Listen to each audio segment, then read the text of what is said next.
Pour le soufflé de butternut à la tome de Motiron, j'ai donc épluché le butternut, épépiné. J'en ai gardé un petit peu que j'ai coupé en petits cubes que je vais blanchir à l'eau assez croquant. Puis le reste, tout simplement, je vais le cuire à la cocotte minute, 8 minutes sous pression. C'est-à-dire à partir du moment où ça fait pchit, 8 minutes. Le butternut a cuit 8 minutes sous pression. Donc vous voyez, là il suffisait de le mettre dans une casserole. J'ai mis un petit coup de fouet. Pas besoin de le passer au presse-légumes, puisqu'il est tellement cuit qu'il s'en va tout de suite en purée. Je rajoute la maïzena.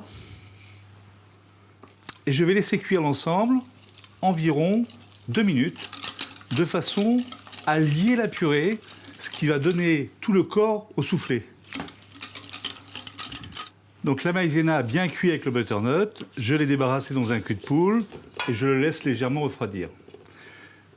Une fois que l'appareil est, on va dire, tiède, il ne faut pas qu'il soit trop chaud, sinon ça cuirait les œufs, je rajoute mes jaunes d'œufs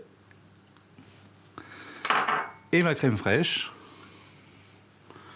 Donc c'est une crème épaisse, une crème double. Un petit peu de noix de muscade.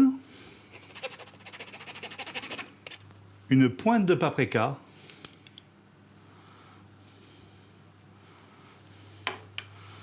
Et un petit peu de sel, juste comme il faut. Et là, je vais bien travailler l'ensemble. Et c'est la base qui va servir à mon appareil à souffler. Vous voyez, on obtient quelque chose d'assez épais, pas trop. Reste maintenant à rajouter les blancs d'œufs que j'ai montés bien fermes en neige. Vous voyez, regardez, des blancs d'œufs bien montés, bien fouettés. Donc bien sûr, l'intérêt est de pouvoir les remuer délicatement pour ne pas casser l'air qui est à l'intérieur des blancs d'œufs. Voilà, juste avant de finir de mélanger, je rajoute les petits cubes de butternut que j'ai pris soin de cuire al dente pour garder un peu la texture.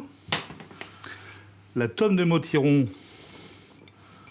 que j'ai pris soin de découper également en petits cubes. Je mélange intimement l'ensemble. Il est maintenant prêt à être moulé. Pour réussir un soufflé, il faut prendre grand soin à bien préparer son moule. Pour ce faire, un petit peu de beurre fondu. Avec un pinceau, on vient beurrer l'ensemble du moule et surtout, le bord du moule. Pourquoi? Parce que mal beurré, mal fariné, lorsque le soufflé va cuire, il va monter, et si jamais il y a un point d'accroche, donc un endroit mal beurré, mal fariné, le soufflé soit va s'accrocher et peut basculer, ou tout simplement ça peut l'empêcher de lever. Donc c'est très important.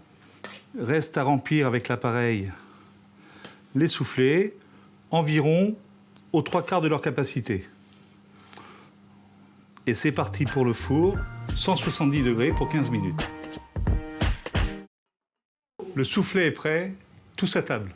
C'est terminé pour aujourd'hui. Je vous donne rendez-vous en cuisine la semaine prochaine pour une nouvelle recette.